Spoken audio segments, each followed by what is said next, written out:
ముందు వీడియోలో ఈ శారీ బ్లౌజ్ చూపించాను కదండి. అర్జెంటుగా నా దగ్గర కస్టమర్ కుట్టించుకున్నారు అని చెప్పేసి. అయితే తనని అడిగాను అనమాట. మెజర్మెంటు ఇద్దరిది కొంచెం ఈక్వలే వస్తుంది కదా, ఒక షార్ట్లో వేసుకొని చూపినారా అంటే దాని ఏముంది అక్క చూపించని చెప్పిందండి. ఇప్పుడైతే మీకు ఈ శారీ బ్లౌజ్ వేసుకొని చూపిస్తున్నాను చూడండి. ఎలాంటి కొలత బ్లౌజ్ అయితే వాడలేదండి, ఓన్లీ టేప్ మెజర్మెంట్స్. అది నా ఊహ కొద్దీ పెట్టినాయి అనమాట. నా బ్లౌజ్కి అయితే అసలు నేను జాకెట్టు ఎక్కడ పట్టనండి, డైరెక్ట్ టేప్లో కట్ చేస్తాను. సైడ్ స్టిచ్చెస్ కూడా టేప్లోనే స్టిచ్చెస్ వేస్తాను. అందరు అంటారు కదా, ఉమా నీ జాకెట్లు అసలు ఒంటికి అద్దినట్లు కుట్టుకుంటావు, ఎలా కుదురుతాయో తెలుసా అని అంటారు.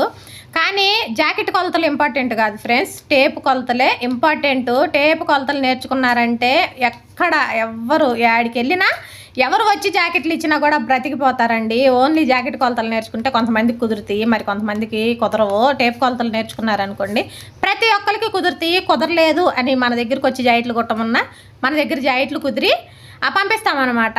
ఓకేనా ఫ్రెండ్స్, వీడియో వస్తే లైక్ చేయండి, ఛానల్ సబ్స్క్రైబ్ చేయండి.